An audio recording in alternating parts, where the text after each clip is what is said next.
गणेश जोशी की गिरफ्तारी के बाद बीजेपी का एक प्रतिनिधिमंडल उत्तराखंड के डीजीपी से मिला।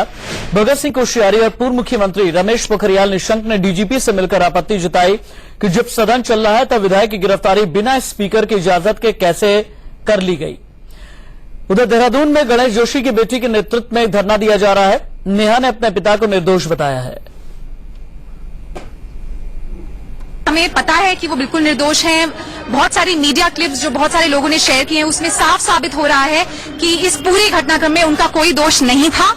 ये बात साबित हो चुकी है। लेकिन अगर सिर्फ एक पॉलिटिकल मोटिव के चलते उनकी गिरफ्तारी होती है तो इससे मतलब इसको मैं हमारी डेमोक्रेसी का बहुत बड़ा फेलियर कहना चाहूंगी। एक सोची समझी साजिश थी, क्योंकि अगर एक आम कार्यकर्ता को इसमें फंसाया जाता तो शायद उनको इतनी मीडिया फुटेज नहीं मिलती जितनी एक एमएलए को फंसाने से मिली। पुलिस का कोई दोष नहीं है, सरकार के दबाव में आकर ये एक्शन लिया गया है। और जैसा कि मैंने पहले भी कहा कि हमारे संविधान का इस तरह से अगर उल्लंघन हो रहा है, हमारी डेमोक्रेसी की हत्या हो रही है कि एक इलेक्टेड रिप्रेजेंटेटिव को जिनको जनता ने उस कुर्सी पर बिठाया है उनके साथ अगर इस तरह का व्यवहार हो सकता है तो आप सोचिए कि आम आदमी की इस प्रदेश में क्या हालत होगी।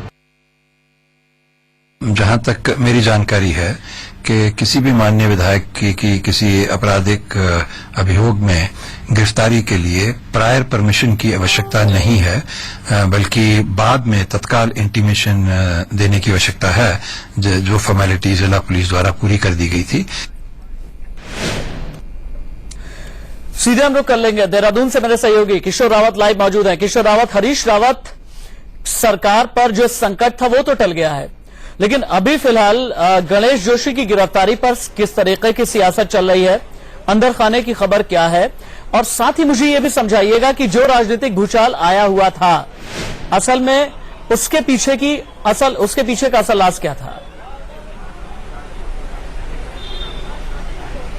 देखिए, सबसे पहले हरीश रावत सरकार के संकट की बात करें तो हरीश रावत सरकार से संकट हट चुका है। और मदन कौशिक जो बीजेपी के विधायक भी है उन्होंने साफ कर दिया कि सरकार नो कॉन्फिडेंस मोशन नहीं लेके आएगी। इस तरह से तो हरीश रावत सरकार से संकट हट गया है। लेकिन वहीं दूसरा जिस तरीके से खरीद फरोख्त की बात चल रही है वो पॉलिटिकल बयान क्यों आए उस पर अब जो स्थितियां चल रही है उसमें यह है कि जो घोड़ा पिटाई प्रकरण चल रहा था उससे ध्यान हटाने के लिए ये मामला सामने लाया।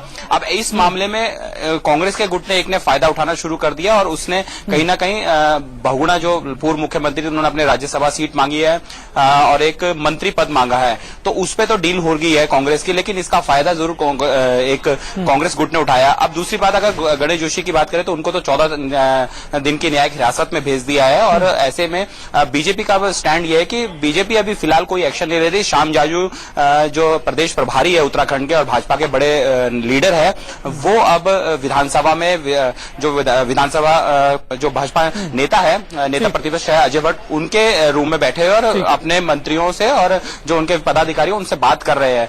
पूरा मामला फिर बहुत शुक्रिया आपका इस तमाम जानकारी के लिए। आप नजर बना करके रखें, दोबारा हम आपके साथ जुड़ेंगे।